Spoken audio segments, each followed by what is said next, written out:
Okay, this morning let us turn our Bibles to Luke chapter 12, verse 1 to 2. लूका 12वां अध्याय और उसका एक और दूसरा आयत को हम पढ़ेंगे। I'll read. Under these circumstances, after so many thousands of people had gathered together that they were stepping on one another, he began saying to his disciple, first of all, beware of the leaven of the Pharisees, which is hypocrisy. But there is nothing covered up that will not be revealed, and hidden that will not be known. Accordingly, whatever you have said in the dark will be heard in the light, and what you have whispered in the inner rooms will be proclaimed upon the housetops. I say to you, my friends, do not be afraid of those who kill the body, and after that have no more that they can do. But I will warn you whom to fear. Fear the one who, after he has killed, has authority to cast into hell. Yes, I tell you, fear him. Are not 5 sparrows sold for 2 cents? Yet not one of them is forgotten before God. Indeed, the very hairs of your head are all numbered. Do not fear. You are more valuable than many sparrows. And I say to you, everyone who confesses me before men, the Son of Man will confess him also before the angels of God. But he who denies me before men will be denied before the angels of God. And everyone who speaks a word against the Son of Man, it will be forgiven him. But he who blasphemes against the Holy Spirit, it will not be forgiven him. When they bring you before the synagogues and the rulers and the authorities, do not worry about how or what you ought to speak in your defense or what you ought to say. For the Holy Spirit will teach you in that very hour what you ought to say. 1 से 12 तक पढ़िएगा। इतने में जब हजारों की भीड़ लग गई, यहाँ तक कि वे एक दूसरे पर गिरे पड़ते थे, तो वह सबसे पहले अपने चेलों से कहने लगा, फरीसियों के कपट रूपी खमीर से चौकस रहना। कुछ ढका नहीं जो खोला ना जाएगा, और न कुछ छिपा है जो जाना ना जाएगा। इसलिए जो कुछ तुमने अंधेरे में कहा है वह उजाले में सुना जाएगा, और जो कुछ तुमने कोठरियों में कानो कान कहा है वह छत पर से प्रचार किया जाएगा। मैं तुमसे जो मेरे मित्र हो कहता हूँ कि जो शरीर को घात करते हैं परंतु उसके पीछे और कुछ नहीं कर सकते, उनसे मत डरो। मैं तुम्हें चिताता हूँ कि तुम्हें किससे डरना चाहिए। घात करने के बाद जिसको नरक में डालने का अधिकार है, उसी से डरो। हाँ, मैं तुमसे कहता हूँ, उसी से डरो। क्या 2 पैसे की 5 गौरैया नहीं बिकती? तो भी परमेश्वर उनमें से एक को भी नहीं भूलता। तुम्हारे सिर के सब बाल भी गिने हुए हैं, इसलिए डरो नहीं, तुम बहुत गौरैयों से बढ़कर हो। मैं तुमसे कहता हूँ कि जो कोई मनुष्यों के सामने मुझे मान लेगा, उसे मनुष्य का पुत्र भी परमेश्वर के स्वर्गदूतों के सामने मान लेगा। परंतु जो मनुष्यों के सामने मेरा इनकार करे, उसका परमेश्वर के स्वर्गदूतों के सामने इनकार किया जाएगा। जो कोई मनुष्य के पुत्र के विरोध में कोई बात कहे, उसका वह अपराध क्षमा किया जाएगा, परंतु जो पवित्र आत्मा की निंदा करे, उसका अपराध क्षमा नहीं किया जाएगा। जब लोग तुम्हें सभाओं और हाकिमों और अधिकारियों के सामने ले जाएं, तो चिंता न करना कि हम किस रीति से या क्या उत्तर दें या क्या कहें, क्योंकि पवित्र आत्मा उसी घड़ी तुम्हें सिखा देगा कि क्या कहना चाहिए।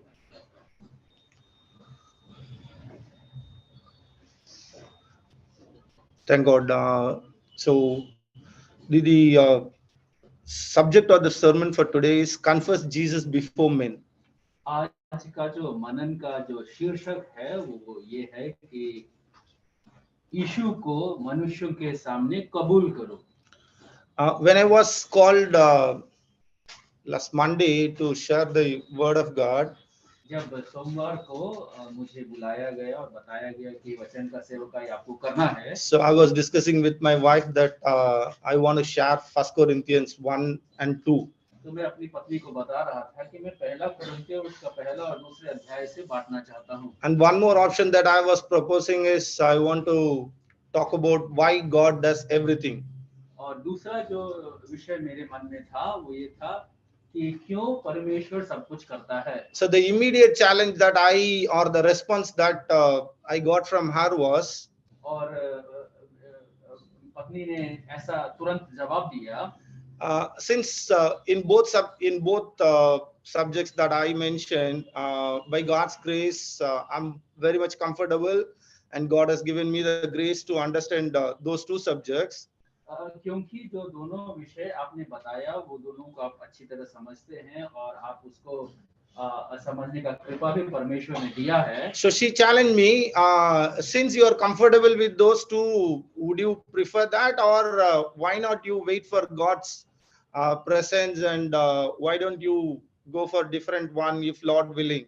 तो उन्होंने मुझे चुनौती दिया कि क्योंकि आप उसको अच्छी तरह से जानते हैं, क्यों ना परमेश्वर से मांगे और उसका इंतजार करें कुछ और विषय के बारे में बात करने के लिए। So this passage, before that conversation, 2 days ago, we had this passage in the part of our family prayer meditation. और 2 दिन पहले ही ये भाग हमने अपने पारिवारिक प्रार्थना में मनन में हमने चिंता किया था। So then again, God inspired, I started reading Luke and John first chapter, but God helped me to meditate more on this passage and gave more insight. So let us go through this today. और इस कारण से मैं यूहन्ना और लूका भी पढ़ने लगा, लेकिन परमेश्वर मुझे यहाँ वापस लेकर आया और परमेश्वर ने कुछ बातों को मुझे बताया है जो मैं आपके बीच में बांटना चाहता हूँ। Okay, going back to verse Luke 12:1, it starts like this: under these circumstances.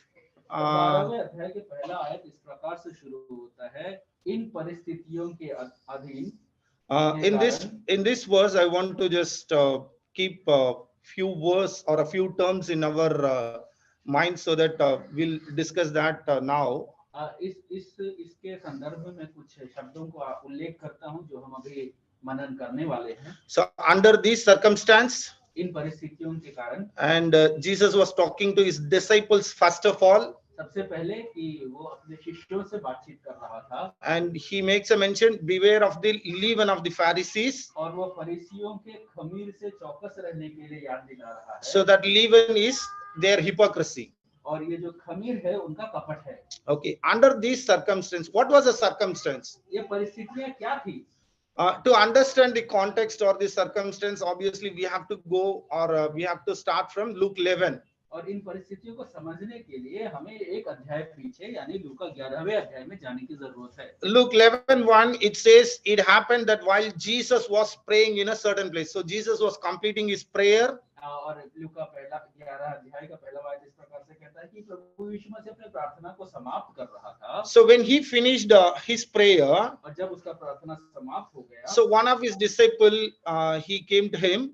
एक जो उसका शिष्य था उसके पास आया। He was asking, Lord, teach us the prayer. और वो बोलता है, हे प्रभु हमें प्रार्थना करना सिखा दे। So as we all know, Jesus was teaching the Lord's prayer. और जैसा हम जानते हैं प्रभु यीशु मसीह ने प्रभु का जो प्रार्थना है वो सिखाया। After Jesus teaching the prayer, he stating two examples. और प्रार्थना को सिखाने के बाद प्रभु ने 2 उदाहरण को उनको दिया। In chapter 11 verse 5, 11वें अध्याय के 5वें आयत में Jesus was saying an example. There is a friend, and in a midnight he is going to one of the other friend.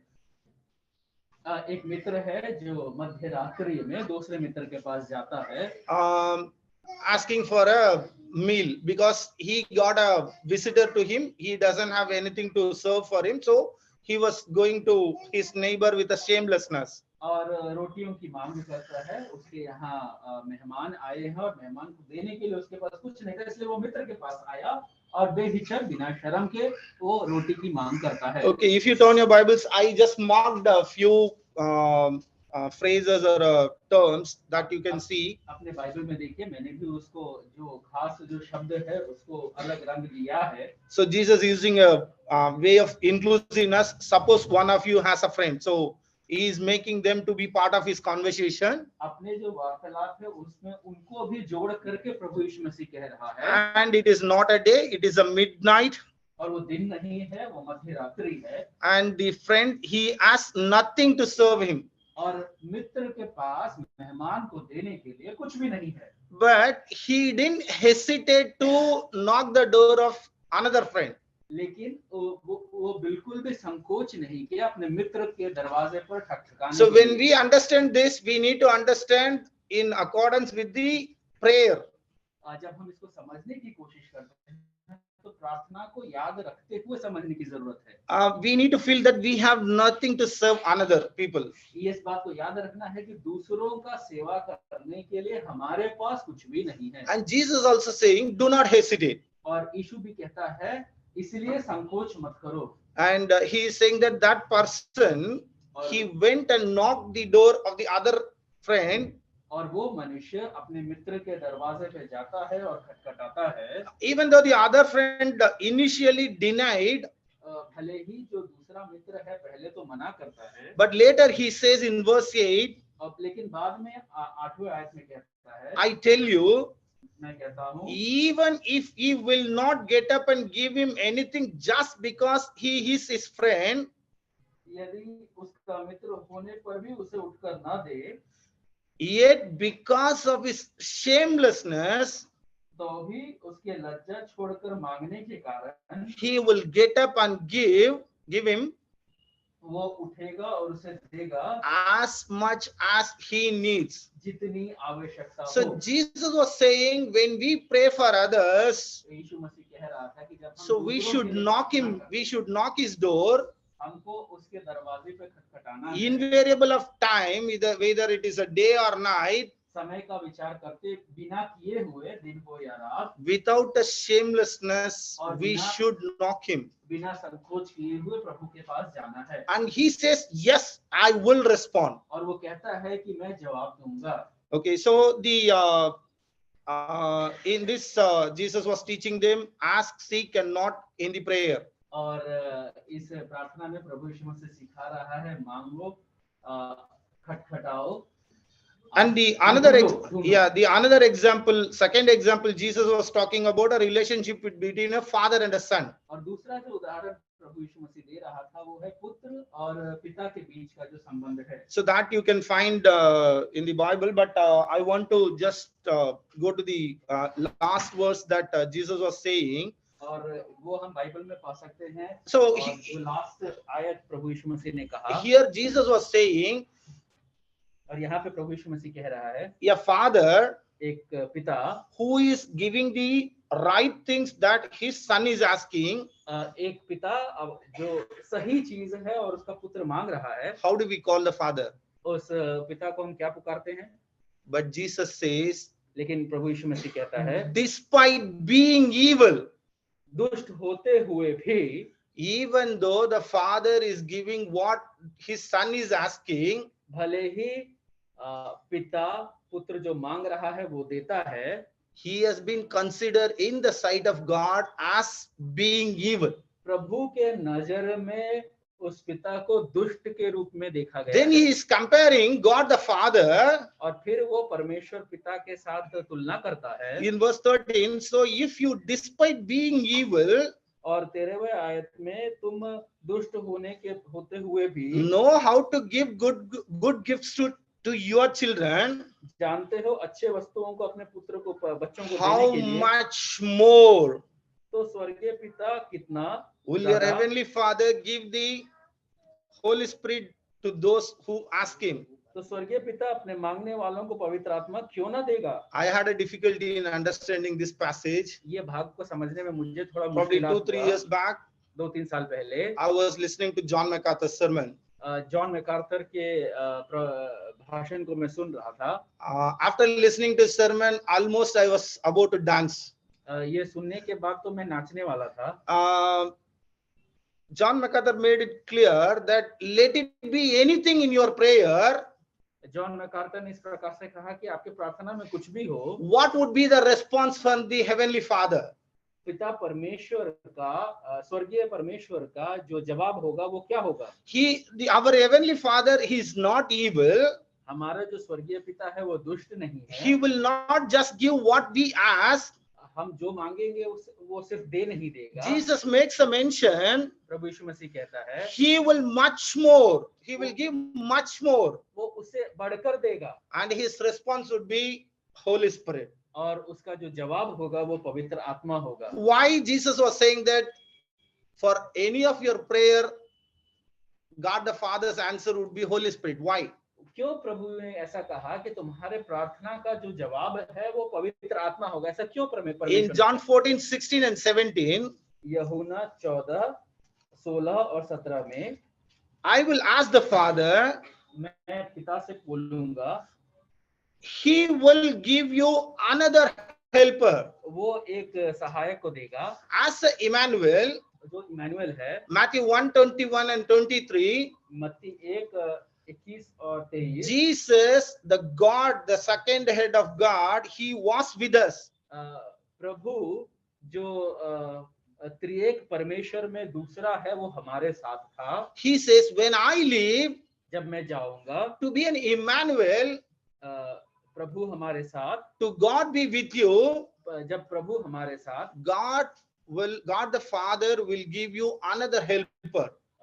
पिता परमेश्वर एक और सहायक को देगा। He is not that like in Old Testament, he will come, he will finish his work and he will go. पुराने नियम के समान नहीं कि वो आएगा, अपने कार्य को करेगा और चला जाएगा। Instead, Jesus says, लेकिन प्रभु यीशु मसीह कहता है so that ताकि he may be with you वो तुम्हारे साथ रहे forever. हमेशा के लिए। So in our depressed or any stressed situation, if you pray, God the Father's answer would be, he will give you the helper who will be with us forever. और आप अपने कठिन परिस्थितियों में जब आप प्रार्थना करते हैं तो उसका वायदा ये है कि वो अपने पवित्र आत्मा को देगा जो आपके साथ हमेशा के लिए रहेगा। In verse 17, John 14:17, यूहन्ना 14:17 में हम पढ़ते हैं, the helper is the spirit of truth. जो सहायक है वो सच्चाई का आत्मा है। He is not the spirit of lying.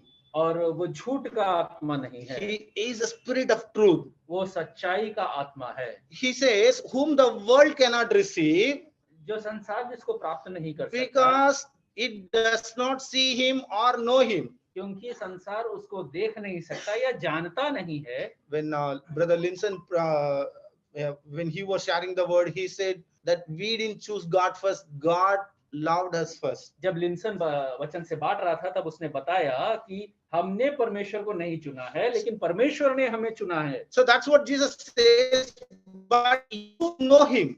इसलिए यीशु कहता है कि तुम उसको जानते हो, because क्योंकि he remains with you, क्योंकि वो तुम्हारे साथ रहता है and he will be with you. और वो तुम्हारे साथ रहेगा। So when we say will be, it can be understood from verse 16, he will be with us forever. और जब हम रहेगा कहते हैं तो उसका तात्पर्य यह है कि हमेशा के लिए रहेगा। And in the same chapter, John 14:26, और यूहन्ना 14 और उसके 26वें आयत में, but the helper, लेकिन सहायक, the Holy Spirit, पवित्र आत्मा, whom the Father will send in my name, जिसे पिता मेरे नाम से भेजेगा, he will teach you all things. वो तुम्हें सब बातें सिखाएगा। So when we were in trouble, तो जब हम if मुश्किलात we में थे, seek or ask or knock God, यदि हम परमेश्वर के दरवाजे पर खटखटाएंगे, उसे ढूंढेंगे, so God's providence would be तो परमेश्वर का प्रावधान ये रहेगा, the Holy Spirit who will teach us all things.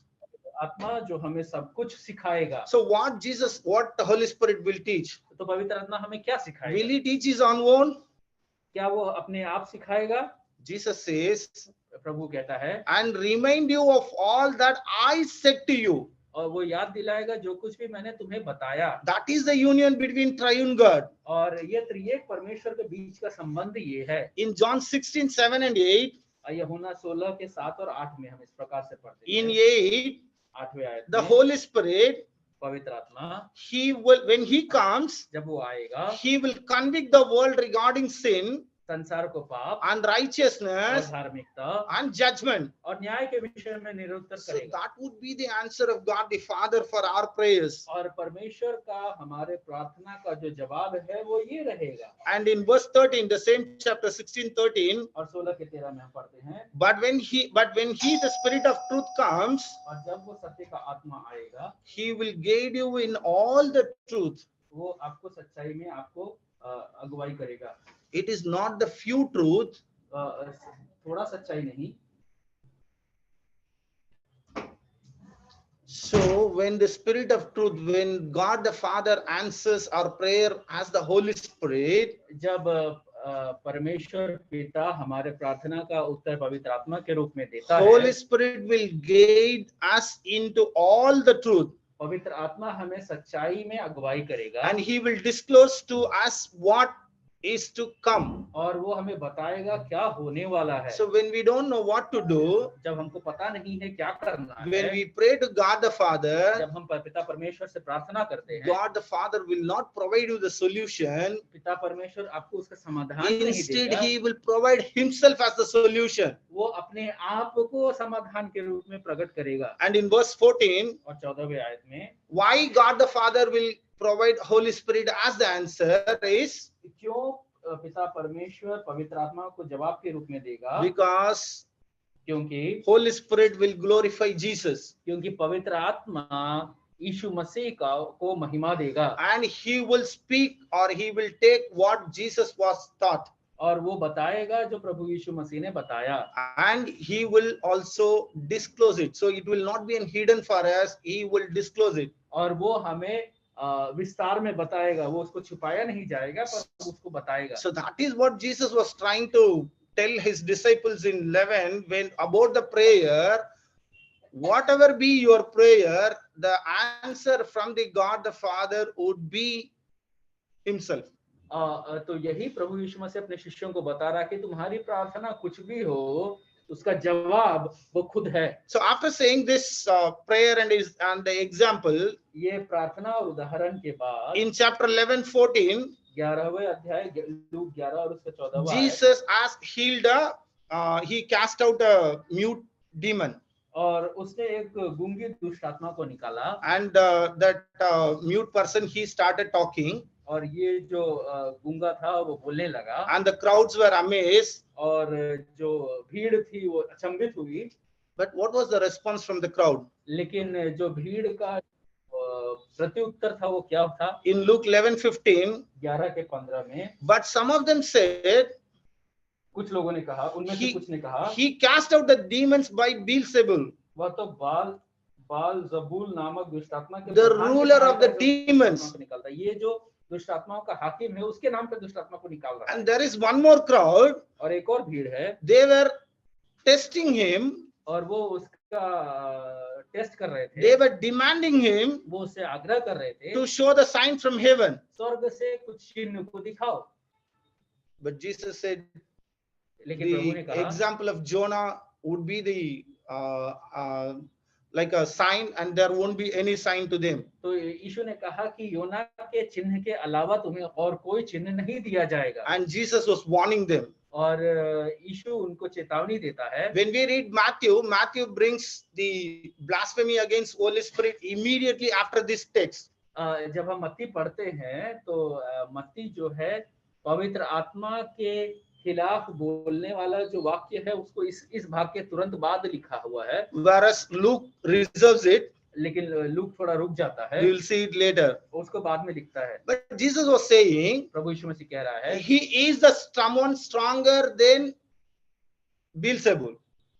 यीशु मसीह कहता है कि वो बेलजबूल से भी सामर्थी है। So in 11:21, 11 के 21 में, when a strong man fully armed जब बलवंत मनुष्य हथियार बांधे God his own house, अपने घर की रखवाली करता his है, possessions are secure. तो उसकी संपत्ति बची रहती है। So till the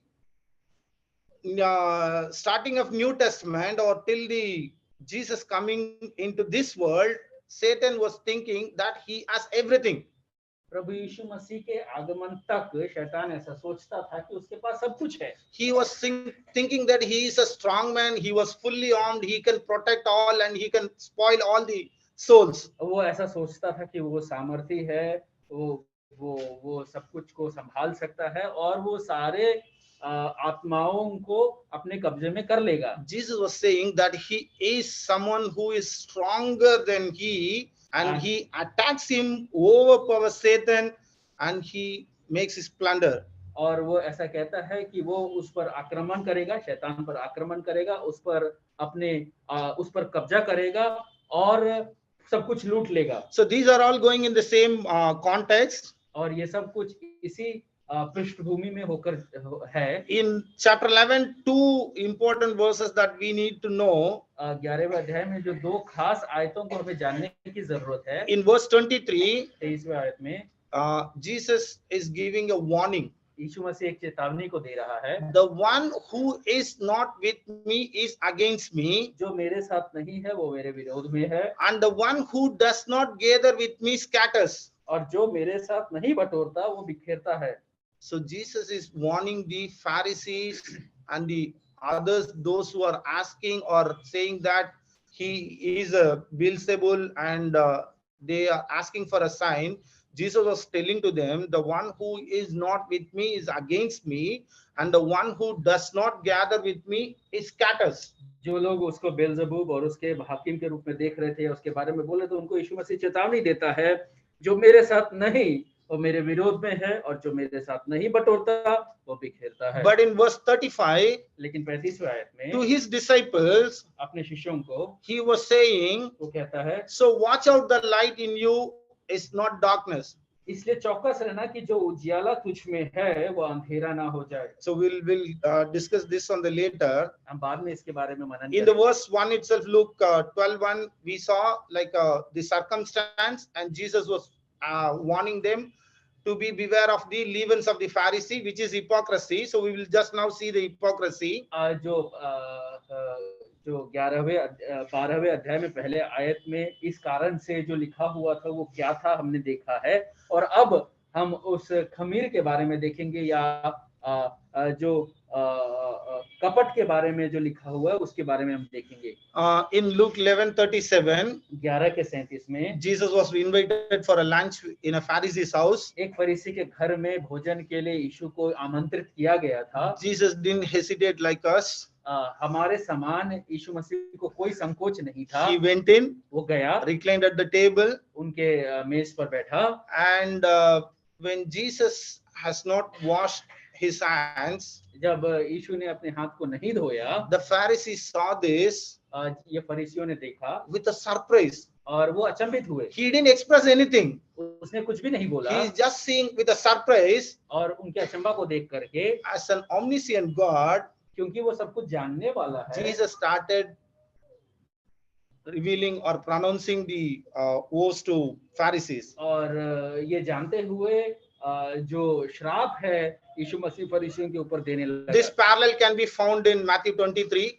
और ये जो भाग है, So I just put side by side Luke 11 and Matthew 23. 11 look 11 और का सेम जो भाग है वो मत्ती 23 में भी हम देख So सकते when हैं। Jesus says hypocrisy of the Pharisees, जब वो फरीसियों के कपट के बारे में कहता है, in verse 39, 39वें आयत में, but the Lord said to him, प्रभु ने उनसे कहा, now you Pharisees, hey फरीसियों, clean the outside of the cup तुम कटोरे और थाली को ऊपर and ऊपर of मारते हो, and of the dish, और थाली को, but your inside is full of greed and wickedness. परंतु तुम्हारा भीतर You अंधेर और fool- दुष्टता भरी है। You foolish one. Hey निर्बुद्धियों, Did he who made the outside not make the inside also? जिसने बाहर को बनाया, बाहर का भाग बनाया, क्या उसने भीतर का भाग नहीं बनाया? Are we pretending? क्या हम दिखावा कर रहे हैं? Are we trying to show us peers to others, or is that comes as a fruit?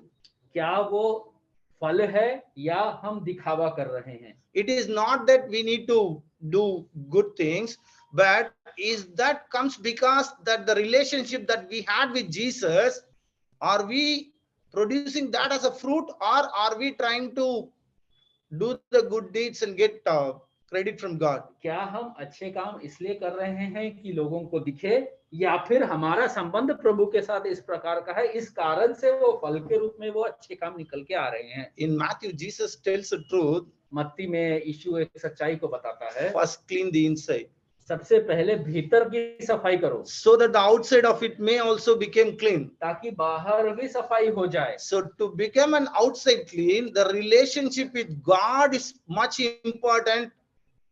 That makes us to be outside clean. बाहर से सफाई होने के पहले भीतर या परमेश्वर के साथ जो संबंध है उसको सही करने की जरूरत है, तो बाहर भी साफ हो जाएगा। And the second hypocrisy is और दूसरा जो पाखंड है, in verse 42, look for 11:42, 11:42 में, they are paying their tithes of mint, rue, and every kind of garden herb, और वो अपना जो दशमांश है वो दे तो रहे हैं, but they are ignoring the justice and the love of God. परंतु न्याय को और परमेश्वर के प्रेम को टाल दे रहे हैं। So in the Old Testament, God made how to love the Samaritans, how to love the Gentiles, but the Pharisee or the Sadducee groups, the Jews, they were thinking that they are superior than all other people. प्रभु ये सिखा रहा था कि अन्य जातियों से किस प्रकार से प्रेम करना है, लेकिन यहूदी अपने आप को दूसरों से ऊपर मान रहे थे। They were in a thought that whatever the God's blessing we have, if we give it back to God, God is satisfied. उनको ऐसा लगता था कि जो कुछ भी आशीष परमेश्वर ने हमें दिया है, उसमें से यदि हम कुछ परमेश्वर को वापस देते तो परमेश्वर खुश रहेगा। In Matthew, Jesus says, "You have neglected the weightier provisions of the law." तुमने जो इससे बहुमूल्य है उसको नकार दिया है, Justice and mercy and faithfulness. न्याय, दया और विश्वास योग्यता। So what we are giving to God is not important. हम परमेश्वर को क्या दे रहे हैं वो जरूरी नहीं है। Are we obeying to the word of God? क्या हम परमेश्वर के आज्ञाओं को मान रहे हैं? Are we striving to obey to the word of God? क्या हम परमेश्वर के वचन को मानने के लिए मेहनत कर रहे हैं? That is important. ये जरूरी है। The third one is, तीसरा पाखंड जो these है, Pharisees, ये फरीसी जो है, they love the seat of honor.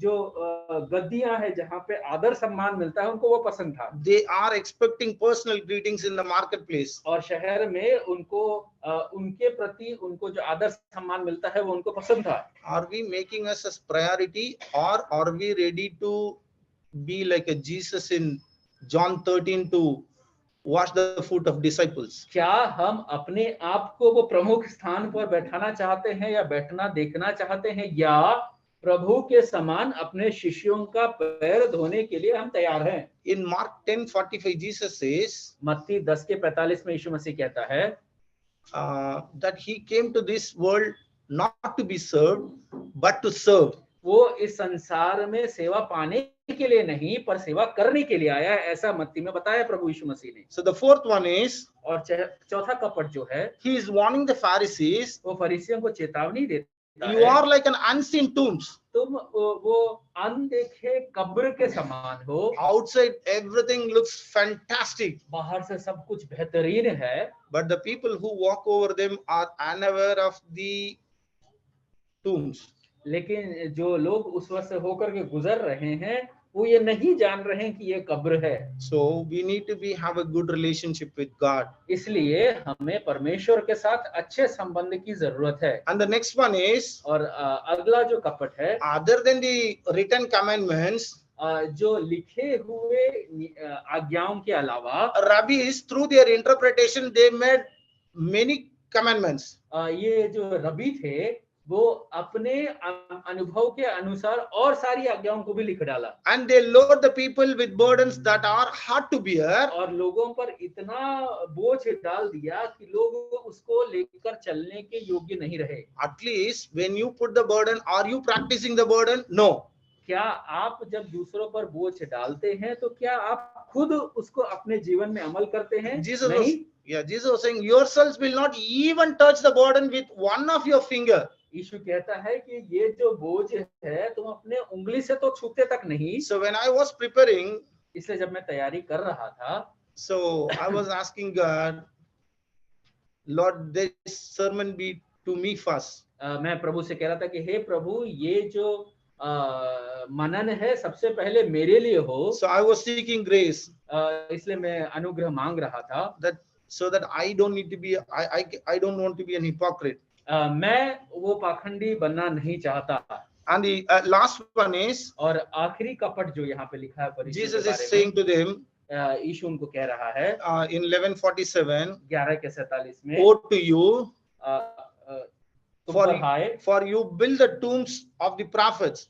तुम उन भविष्यवक्ताओं की कब्रें बनाते हो Their forefathers killed like Jeremiah, many of the prophets. जिन्हें तुम्हारे ही बाप दादों ने मार डाला है, But now they are saying that now we are building the tombs for the prophets. पर अभी तुम ये कहते हो कि मैं भविष्यवक्ताओं के लिए, हम भविष्यवक्ताओं के लिए कब्र को बना देते हैं। But Jesus was saying that it is an hypocrisy. प्रभु यीशु मसीह कह रहा था कि ये तो कपट है।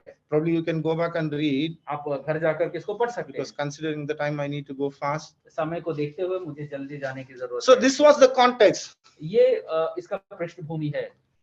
And at the end of the 11th chapter, 11वें अध्याय के अंत में 53, 53वें आयत में, when Jesus left the place, जब यीशु मसीह वहां से the निकला, scribes and the Pharisees begin to be very hostile तो शास्त्री और फरीसी बुरी तरह उसके पीछे पड़ गए and interrogate him about many subjects. और छेड़ने लगे कि वो बहुत सी बातों की चर्चा करे। Their objective was और उनका जो उद्देश्य था, plotting against him to catch him.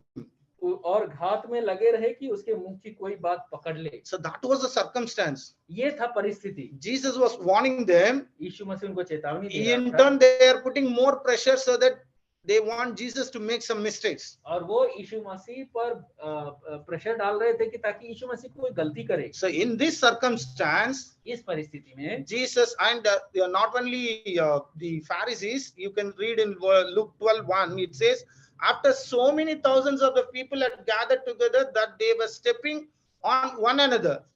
12 का पहला आयत में इस प्रकार से लेके इतने में जब हजारों की भीड़ लग गई, यहाँ तक कि वे एक दूसरे पर गिरे पड़ते थे। But even though there was a crowd, भले ही वहां पर भीड़ था, Jesus was taking care, or he is paying attention to his disciples first. यीशु मसीह अपने शिष्यों का चिंता सबसे पहले किया।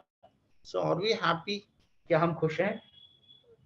Or 750 billion people are there in the world. इस संसार में Sorry, 7.5 billion people.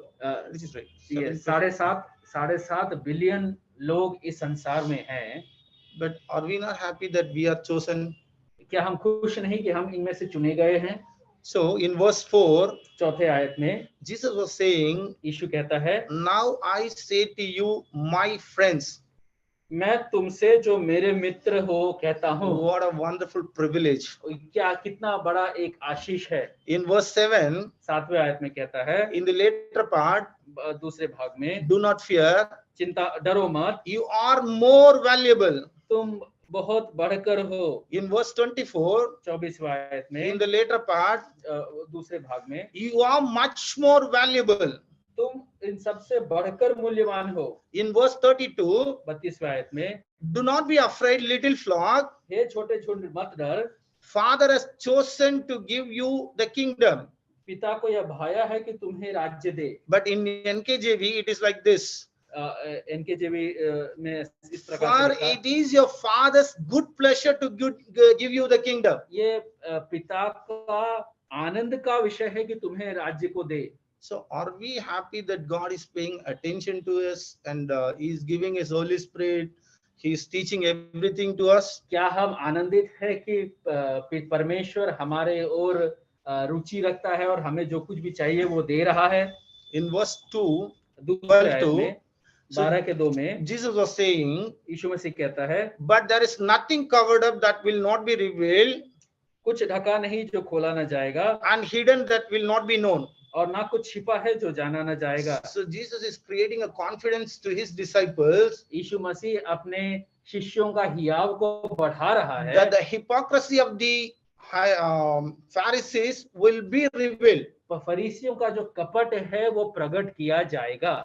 So the same you can find it in Matthew 10:26 also. मत्ती 10 के 26 में भी आप इसको पढ़ सकते हैं। So from the first century to today, पहले युग से अभी तक God is exposing the cults and hypocrites. जो पाखंड है या पाखंडी है उनको प्रदर्शित कर रहा है प्रभु। It is not that they are hidden. ऐसा नहीं है कि वो छुपे हुए हैं। So Jesus was disclosing them यीशु मसीह उनको दिखा रहा था, प्रकट कर रहा था। Paul, Peter, John, Jude, in all their epistles, they are talking about the false teachers. पौलुस, पत्रस, यूहन्ना, यहूदा, ये लोग सब अपने पत्री में गलत शिक्षकों के बारे में चर्चा कर रहे थे। Similar phrase is employed by Jesus in another context. और इस प्रकार का जो शब्द है वो और एक और भाग में लिखा गया है। If you read Luke 8:16 to 18 and Mark 21 to 22, लूका 8 उसका 16 से 18 और मरकुस 4 का 22, there also Jesus saying, for nothing is hidden that will not become evident, nor anything secret that will not be known and to come to light. ऐसा कुछ भी नहीं है जो छिपाया गया है और प्रदर्शित नहीं किया जाएगा, और ऐसा कुछ भी नहीं है जो पता नहीं है और अब ज्योति में ना लाया जाएगा। If you carefully read that text, अगर यदि आप ध्यान से उस उल्लेख को पढ़ेंगे, that context and the teaching is different on that. वो जो पृष्ठभूमि है वो अलग और उसको जो सीख है वो अलग है। Jesus was saying that यीशु मसीह कह रहा to his है disciples, अपने शिष्यों को, that whatever you heard and tasted from me, जो कुछ भी तुमने मुझसे सुना है और चखा है, you should not hide. और उसको छुपाओ मत, It has to be revealed. और उसको दर्शाओ, दिखाओ। I'll just read the Luke 8:16 to 18. लूका 8:16 से 18 को मैं पढ़ देता हूँ। He is saying that no one after lighting a lamp covers it with a container कोई दिया जला के बर्तन में नहीं ढकता or puts it under a bed, और ना खाट के नीचे रखता है, but he puts it परंतु दीवट पर रखता है, on a lampstand, दीवट पर रखता है, so that ताकि those who come in may see the light. भीतर आने वाले प्रकाश पाए। Jesus was telling in this context, इस संदर्भ में प्रभु कहता है, when मनन करते हो, you have a responsibility to share. तुम्हारे पास ये जिम्मेदारी है कि तुम उसको बांटो। I'll come back to this on later one. बाद में मैं इस भाग में वापस Moving आऊंगा। on to 12:3, 12:3 में Jesus was continuing the talk with his disciples. यीशु मसीह अपने शिष्यों से ये वार्तालाप को जारी रखता है। In NASB it says, accordingly, इस प्रकार से whatever you have said in the dark will be heard in the light, जो कुछ भी तुमने अंधेरे में कहा है वह उजाले में सुना जाएगा, and whatever you have whispered in the inner rooms will be proclaimed upon the housetops. और जो तुमने कोठरियों में कानों कान कहा है वह छत से प्रचार किया जाएगा। This text is understood in two ways. इस भाग को दो तरह से समझा जा सकता है। My preference would be the later one. मैं जो है वो दूसरे वाले को पसंद करता हूँ। But the reason why, I'll just talk about the first interpretation also. पहला जो विवरण है मैं उसको भी बता देता हूँ। Those theologians connect this passage with 12:1 and 2. जो पंडित है, वचन के पंडित है, वो 12 के 1 और 2 भाग से इसको तालमेल करते हैं। And also this verse starts with accordingly. और क्योंकि ये जो आयत है वो इस प्रकार से ऐसा शुरू होता है। Yeah, so it is right also. और वो सही भी है। But Jesus was warning that यीशु मसीह ये चेतावनी दे रहा था, things that are being discussed in dark, चीजें जो अंधकार में बातें की जाती है, it will not be hidden to Lord. वो परमेश्वर से छिपा हुआ नहीं So है। everything will come in light. सब कुछ प्रकाश में लाया In जाएगा। Ecclesiastes 10:20, एक्लेसियस सभोपदेशक 10:20 में, do not curse the king, राजा को श्राप ना दो, even in your thought.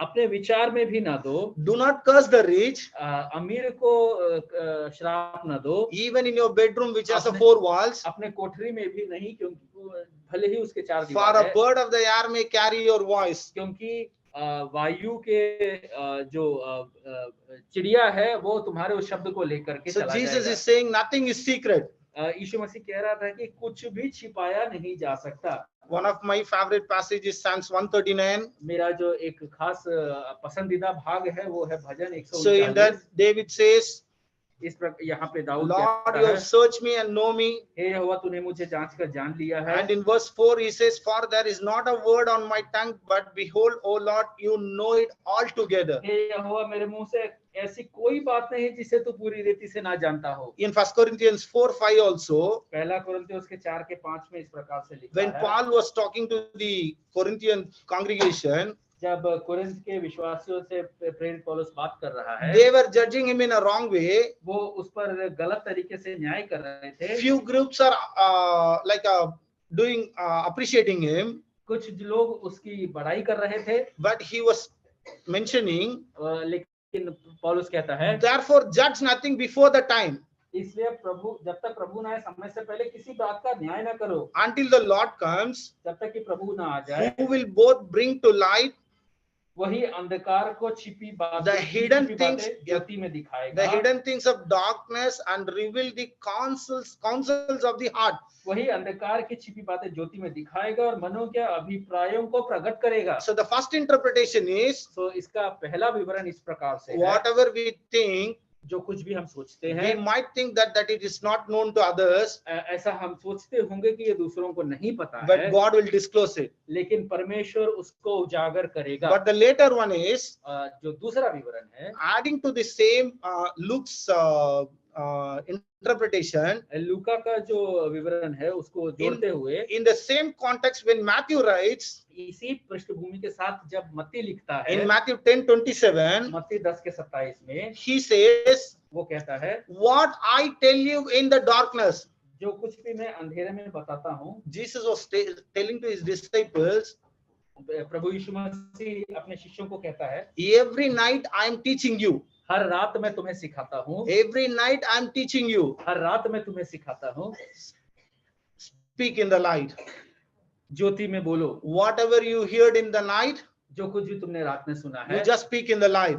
वो ज्योति में बोलो, Whatever you hear whispered in your ear, जो कुछ भी तुमने कान में सुना है, proclaim upon the housetops. अपने छत पे चढ़ करके उसको बताओ। So the better way to understand this text would be, इसलिए इस भाग को समझने का अच्छा तरीका ये है, so one thing we have to have a fear, पहला कि हमें भय की जरूरत है, because everything God will bring in light. क्योंकि परमेश्वर सब कुछ उजागर करेगा। The more important second thing is, और दूसरा भाग जो है, whatever God is sharing with us, जो कुछ भी परमेश्वर हमसे we have the बांट रहा है, responsibility to share with others. हमारे पास ये जिम्मेदारी है कि हम दूसरों को बताएं। In 2 Timothy 2, दूसरा तिमोथी और उसका दूसरा अध्याय 1 and 2, I'll just read the second verse. उसका पहला और दूसरा आयत, Paul was telling to Timothy, पौलुस तिमोथी को कह रहा the है, things which you have heard from me और जो बातें तूने मुझसे सुनी है, in the presence of many witnesses, बहुत से गवाहों के सामने, entrust these to faithful people who will be able to teach others also. उन्हें विश्वासी मनुष्यों को सौंप दे जो दूसरों को भी सिखाने के योग्य हो। It is not that we have to share the gospel to Gentiles only, ये इतना नहीं कि हमें सिर्फ सुसमाचार अन्य even जातियों को within सुनाना us है, also, लेकिन हमारे भीतर भी, we हमारे have अंदर to भी, share what we meditate. That's what we are doing in the morning, Sunday morning. और हमने जो सीखा है वो अपने बीच में भी बांटना है, और यही हम आज की सुबह कर रहे हैं। But let that be a everyday practice, और ये हर रोज का मेहनत अभ्यास होना चाहिए, so that it get cascaded to everyone. ताकि ये सब तक पहुंचे। In Genesis 18:17, उत्पत्ति 17 के 18 में, before God brought the destruction on Sodom and Gomorrah, इससे पहले कि प्रभु ने सोदोम और गमोरा पर अपना न्याय को उंडेला, the three angels visited Abraham. ये तीन जो स्वर्गदूत थे अब्राहम के पास आए, They were supposed to go back, वो वापस जाने वाले थे, but the Lord said in verse 17, लेकिन प्रभु ने 17वें आयत में कहा, shall I hide from Abraham what I am about to do? क्या मैं अब्राहम से उस बात को छिपाऊं जो मैं करने वाला हूं? So the rationale what the Lord was giving is, तो परमेश्वर ने जो कारण को बताया in verse 19, 19वें आयत में, for I have chosen him, मैंने उसको चुना है, so that he may command his children and his household after him to keep the way of the Lord by doing righteousness and justice. Genesis 18 verse 19. 19, क्योंकि मैं जानता हूं कि वो अपने पुत्रों और परिवार को जो उसके पीछे रह जाएंगे आज्ञा देगा कि वे यहोवा के मार्ग में अटल बने रहे। So God knows परमेश्वर जानता है that Abraham owns a responsibility Abraham के ऊपर ये जिम्मेदारी है that he has to command his children कि वो अपने बच्चों को and his households. और अपने घर को It says after him to keep the way of the Lord. उसके समय के बाद ताकि वो उसके मार्ग में अटल बने It रहे। is not only his immediate generation. सिर्फ यही नहीं कि उसके तुरंत बाद का जो युग है, God knows that Abraham will teach the generations that to come also. लेकिन परमेश्वर जानता है कि अब्राहम आने वाले पीढ़ियों को भी सिखाएगा। That is why Abraham was pleading, Lord, I spoke to Lot about you, so I know at least Lot would have shared that gospel to his family members.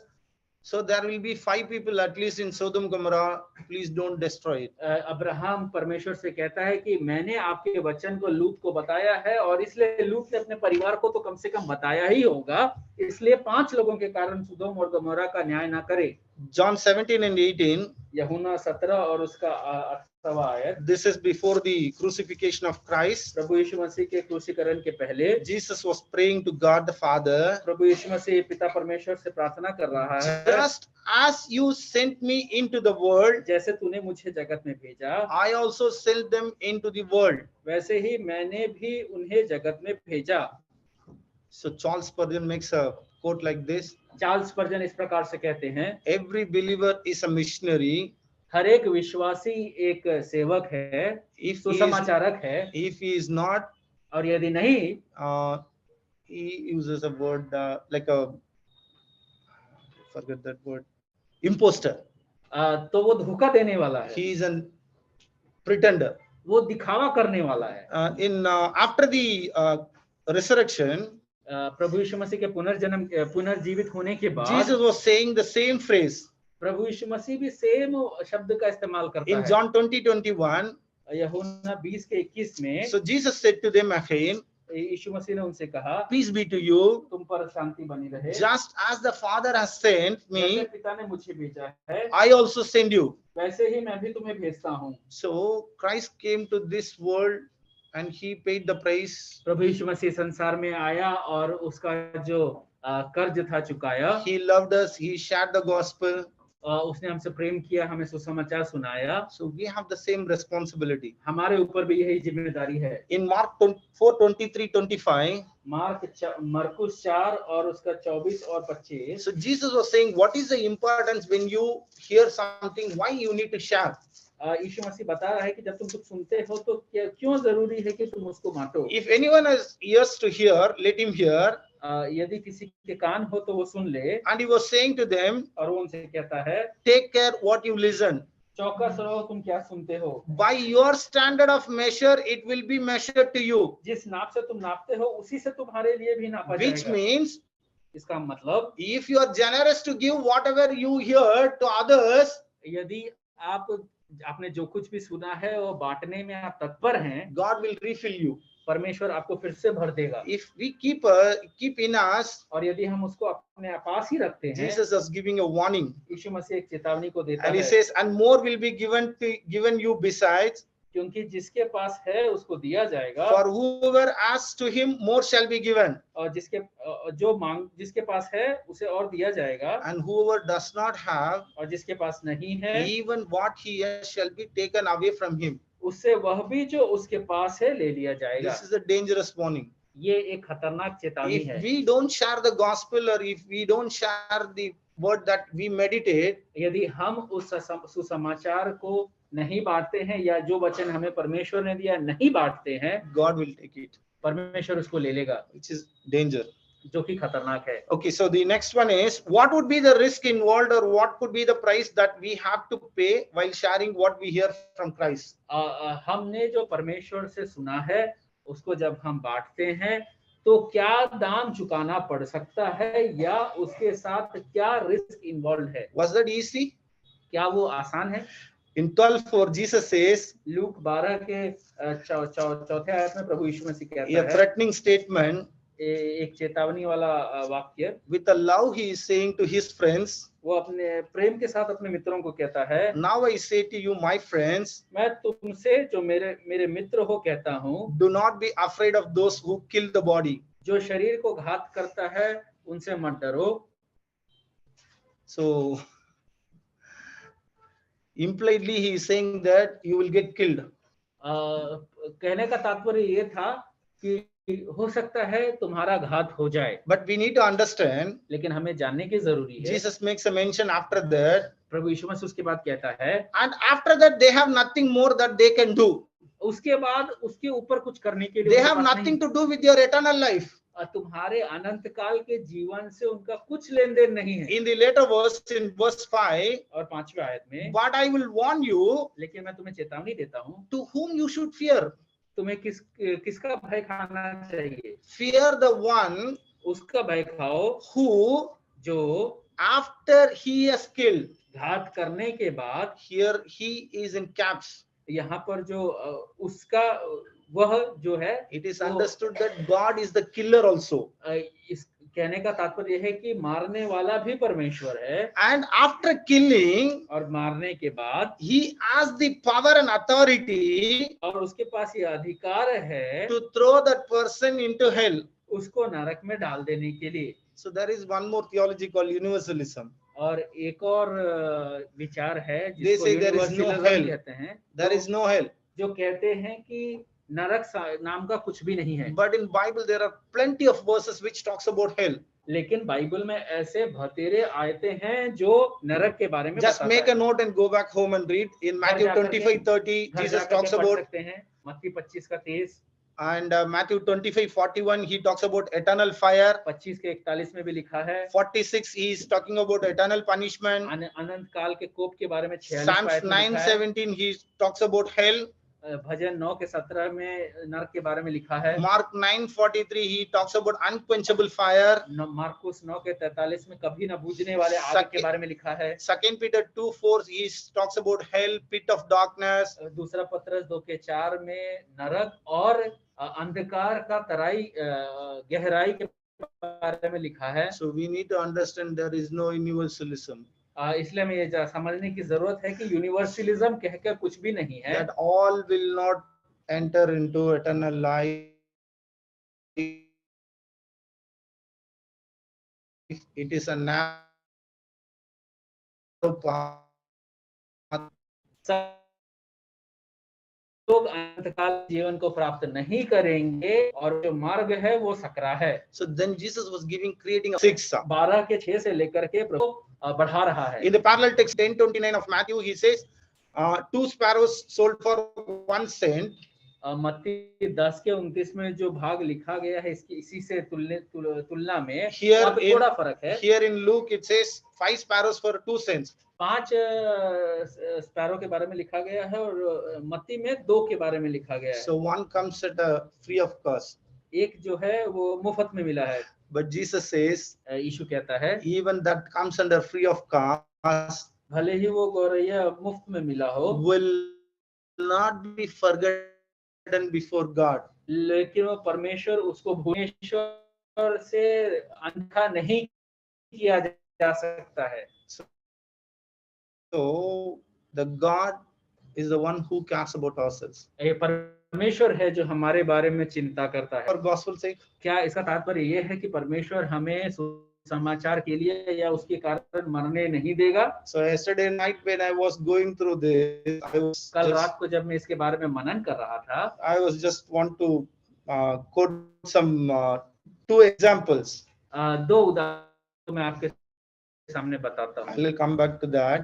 मैं वापस आऊंगा। So Jesus was encouraging his disciples that यीशु मसीह अपने शिष्यों को उत्साहित कर रहा था ये कह के। In the morning, Linson also mentioned this also in the prayer. और लिंसन ने अपने प्रार्थना में भी इस बात को बोला था। In verse 7, 7वें आयत में, but even the hairs, which is the least one in our body, हमारे शरीर बाल, Jesus saying that all are counted. It is not even one is missing. सब कुछ गिने गए हैं और एक भी छूटा हुआ नहीं है। To understand it better, we have to go to Luke 21.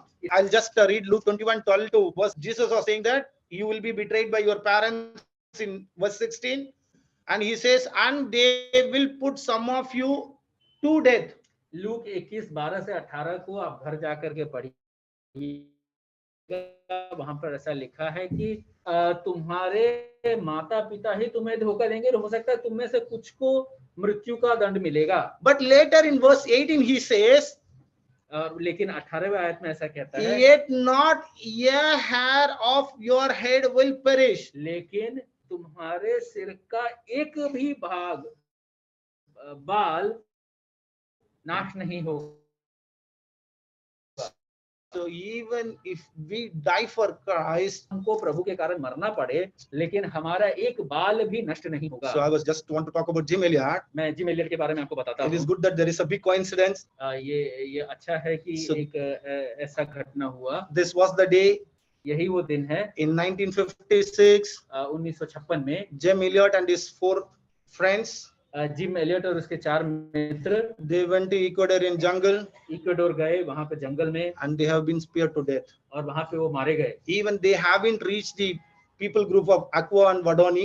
वहां पर जो लोग हैं उनके बीच तक पहुंच भी नहीं पाए वो। Before sharing the gospel, they have been put to death. सुसमाचार सुनाने से पहले ही उनको मार दिया गया। Was not God taking care of them? क्या परमेश्वर उनका ख्याल नहीं रख रहा था? Was not our death is care of God? क्या हमारा जीवन या मृत्यु परमेश्वर का जिम्मेदारी नहीं है? After Jim Elliot's death, Jim Elliot की मृत्यु के बाद Elizabeth Elliot उसकी पत्नी Elizabeth Elliot and their friends reached that people group. और वो स्त्रियां वापस उस लोगों के बीच में गई। The person who was instrumental to kill all the 5 missionaries, जो मनुष्य इन 5 सुसमाचार सेवकों का घात he किया, accepted Lord his Savior. वही प्रभु यीशु मसीह को उद्धारकर्ता के रूप में ग्रहण किया, He served as a missionary. वही सुसमाचारक बन गया। He died a year ago. 1 साल पहले उसकी मृत्यु हुई। So similarly, John Allen Cow, उसी प्रकार से John Allen cow, the 26-year-old American. 26 साल का You American. can see Jim Elliot's age also. He is just at 28 years. Jim Elliot 28 साल का था। So John Allen also, John Allen भी 26 years old. 26 साल का था। He tried to reach Sentinel people. और सेंटिनल आइलैंड जो हमारे देश में है, वहां जाने का कोशिश किया। He died for the glory of God. वो परमेश्वर के लिए मारा गया। His father, उसका पिता, he was blaming. उसका पिता, He died because of his extreme Christianity. वो मसीही और वो मसीह का उस एकदम अत्यधिक कट्टर होने के कारण वो मारा गया। I love this word extreme. मैं इस शब्द को पसंद करता हूँ। So do we really love? क्या हम पसंद करते हैं? So why God has to care? क्यों परमेश्वर हमारा चिंता करता है? I'll try to finish it in 5 minutes. Sorry. 5 minute में इसको समाप्त In करता हूँ। Isaiah 40, 15 and 17, all of you know, आयशिया 40 और उसके 15 में आप सब जानते हैं। all the nations are like drops of the bucket. पूरा जो संसार है एक बाल्टी में एक बूंद के समान है परमेश्वर के सामने। All are regarded as a speck of dust on the scales. उस तराजू में सिर्फ एक धूल के कण के समान In है। verse 17, all the nations are nothing before him. सारा जो संसार है परमेश्वर के सामने कुछ भी नहीं है। So then why he has to love or why he has to pay the penalty?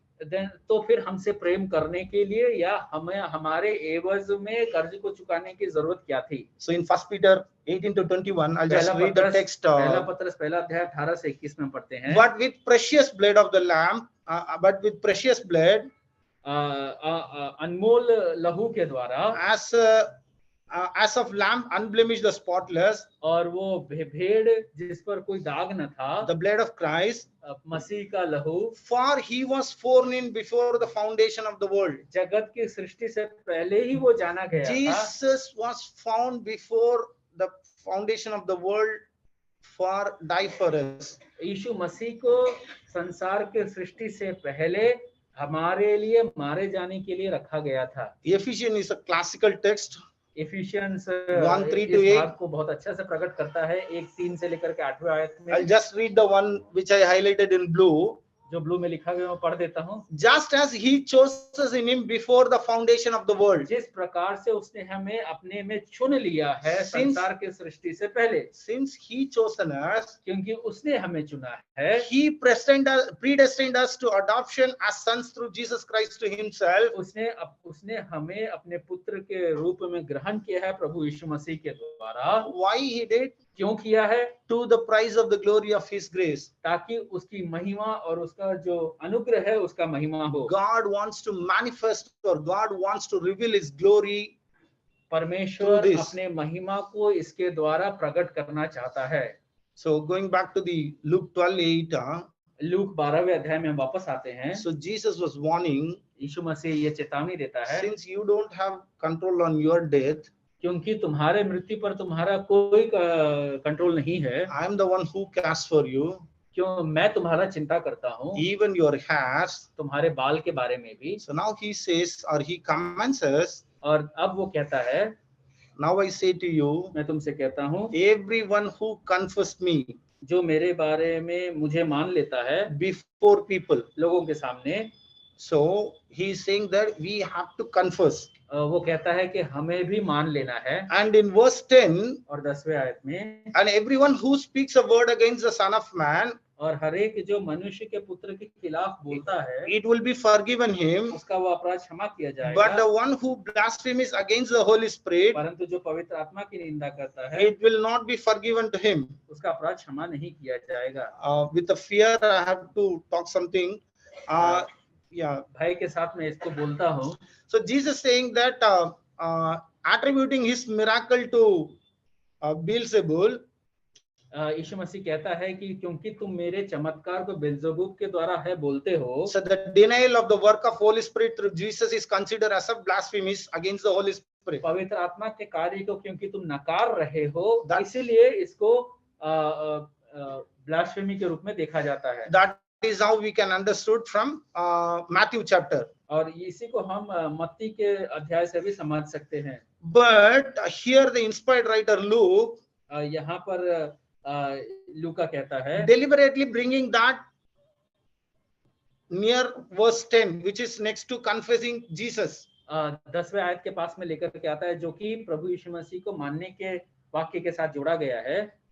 I'm not sure, but the way that I understood is, इस प्रकार से मैं समझा हूँ, denying Jesus by not proclaiming Him is considered as a blasphemy against the Holy Spirit. That is how Luke trying to bring it. लूका इसको कहना चाह रहा है कि प्रभु यीशु मसीह के बारे में नहीं बताना प्रभु यीशु मसीह और पवित्र आत्मा का निंदा करने योग्य है। And in verse 11, और 11वें आयत में Jesus is saying that प्रभु यीशु मसीह कहता है, for sure you will be brought into synagogues or to the leaders of the authorities. ये तय है कि तुम्हें न्यायालय में और लोगों के सामने लाया जाएगा। But He says, do not worry. चिंता मत करो, How or what you are about to speak. क्या तुम बोलोगे इसके बारे में चिंता ना करो। This is one of the misused text in charismatic. ये एक ऐसा वाक्य है जिसको गलत रूप से भी इस्तेमाल किया जाता So है। they don't prepare for sermons. वो सेवकाई के लिए तैयारी नहीं करते हैं। They do all their duty. वो सारा कार्य करके, And in Sunday morning they will say, I was reading Bible now and God revealed this. मैं बाइबल अभी पढ़ रहा था, प्रभु ने ऐसा ऐसा मुझे दिखा दिया। And to support their actions, they will use this text. और उसको अपने जो कर रहे हैं उसको सही ठहराने के लिए इस आयत को पढ़ देते हैं। But that is not the intent of the inspiration here. यहाँ पर जो वाक्य लिखा गया है उसका तात्पर्य वो बिल्कुल नहीं है। God is saying, परमेश्वर कहता है, when you are brought to the authorities to profess me, जब तुम्हें हाकिमों के सामने मेरे कारण खड़ा किया जाएगा, do not worry about how. चिंता मत करो। He is saying that वो कहता है, He will speak on behalf of us. वो हमारे एवज में बातें करेगा। He is the perfect and supreme teacher. वही सही शिक्षक है। So in the beginning we saw in John plenty of verses. यूहन्ना में बहुत सारे आयतों को हमने देखा। Good teacher. वो एक अच्छा शिक्षक है। So why sharing the gospel is so important? Is it so important? क्यों सुसमाचार को बांटना जरूरी है? So that's a great commission of God. क्योंकि परमेश्वर का ये बहुत बड़ा आज्ञा है। That is the only has the power to deliver sinners. और यही है जो पापियों को छुड़ा सकता है, बचा सकता है। Beyond that, उसके बाद that has a relation to the glory of God. परमेश्वर की महिमा के साथ भी उसका संबंध है। In Habakkuk 2:14, या हबक्कुक 2:14 में, for the earth will be filled with the knowledge of the glory of the Lord. क्योंकि संसार जो है परमेश्वर की महिमा के समझ से भर जाएगा। parallel that Habakkuk uses is, और जो दूसरा भाग जो हबक्कुक इस्तेमाल करता है, as the water covers the sea, जिस प्रकार से पानी जो है समुद्र के ऊपर so है, there will be no vacuum in the sea. समुद्र में कोई खोखलापन नहीं It होता, is full of water. वो पूरे पानी से भरा होता And है। similarly, उसी प्रकार से God says परमेश्वर कहता है, the earth will be filled with the knowledge of the glory of God. परमेश्वर भी कहता है कि ये जो संसार है परमेश्वर के जानकारी से भर जाएगा। In Numbers 12, Numbers 14:21, न्यायों 14 के 21 में he says, वो God कहता says, है, however, इस प्रकार से as I live, जैसा मैं जीता हूँ, as I live. जैसा मैं जीता हूँ। So when God was talking to Moses, he was revealing himself as Yahweh. जब Jehovah. परमेश्वर मूसा से बातें कह रहा था तो अपने आप को प्रकट करता है यहोवा के रूप में, यहोवा के रूप में। I am that I am. मैं हूँ जो हूँ। That God says, वो परमेश्वर कहता है, as I live, जैसा मैं जीवित हूँ, all the earth will be filled with the glory of the Lord. सारा जो संसार है परमेश्वर की महिमा से भर जाएगा। So when I say glory, जब मैं महिमा कहता the हूँ, gospel is the glory, which is ये revealing the सुसमाचार glory है, of God, ये सुसमाचार है जो परमेश्वर का महिमा है, which is revealing the character of God. जो परमेश्वर की महिमा और So परमेश्वर that's के what that is. गुणों को प्रकट करता है। So that is why sharing the gospel is so important. इसीलिए सुसमाचार बांटना जरूरी है। And that glory और वो जो महिमा है, we can see in the consummation, और वो हम आखिरी में देख सकते हैं, Revelations 5:9 and Revelation 7:9. प्रकाशित वाक्य 5 और प्रकाशित वाक्य 9 में हम पढ़ते हैं। So that every tribe, every language, people and every nation will be in the consummation and they will be glorifying God. हर एक प्रजाति के लोग, हर एक भाषा बोलने के लोग, सब कुछ परमेश्वर के, सब लोग परमेश्वर की महिमा में जुड़ जाएंगे। The appointed way for this is to share the gospel of God. और इसका एक ही रास्ता है परमेश्वर प्रभु का सुसमाचार को बांटना। So Revelation 7:9 also says, प्रकाशित वाक्य 7 के 9 में, for every nation and all the tribes, peoples and the language standing before the throne of the Lamb.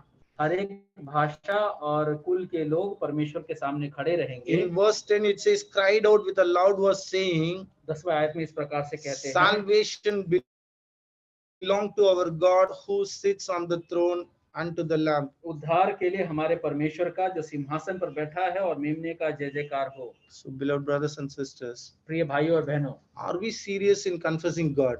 क्या हम परमेश्वर के बारे में बताने में, उसको ग्रहण करने में हम गंभीर है? Are we thinking that is the work of ministers, preachers, pastors? क्या हम ऐसा सोचते हैं कि ये जो कार्य है वो सुसमाचारक का ही है? So it is everyone's responsibility. हम हर एक की जिम्मेदारी है। If we don't confess, यदि हम नहीं सोचेंगे, Jesus says, I will also not प्रभु यीशु मसीह कहता है कि मैं भी तुम्हारे बारे में तुम्हें ग्रहण ना करूंगा। So which is a dangerous one. जो कि खतरनाक So है। let us seek God's help. हम परमेश्वर के सहायता को मांगे। So wherever we live, जहाँ पर भी हम रहते हैं, we can be students, हम भले ही पढ़ने वाले हो, we can be teachers, हम सिखाने वाले हो, we can be workers, हम कार्य करने वाले हो, we can be managers, हम ऊंचे पदवी पर हो, in a family we can be father, परिवार में mother. हम पिता हो, माता हो, But are we seriously confessing Jesus before men? क्या हम मनुष्यों के सामने यीशु मसीह को प्रकट कर रहे हैं? So let us seek the grace so that God will help us. परमेश्वर हमें अनुग्रह दे, हम ऐसा प्रार्थना करते हैं। Thanks. परमेश्वर के नाम की महिमा हो। You can pray and finish. We'll pray and we'll close this session. Before prayer, I hope all of you received the message which Leslie uncle has shared yesterday. In case you have not received or you have not been able to, next Sunday also, you can do it. Remember auntie and her health and her treatment. All right. And when are you traveling, brother? When are you traveling? 13th. So brother and family are traveling on 13th. They are going back to Odisha. So he has got, by God's grace, he has got 1 month's holiday or time to pursue his PhD. So they will be away for a month. So remember them as well, as God may give him the grace to complete his work, which has been pending for some time. I will be traveling in the evening to Delhi. I will be away for 4-5 days. So remember me. Thursday night I'll come back. So remember me, and Amy and children would be here. So I'll request. Prabha and their parent also, they are traveling to Chennai. Okay, Tomorrow Sister morning. Prabha and parents are traveling to Chennai. So request Leslie uncle to pray and close this session. Then we will have the very short youth meeting. The time is up, so we'll quickly wrap it up.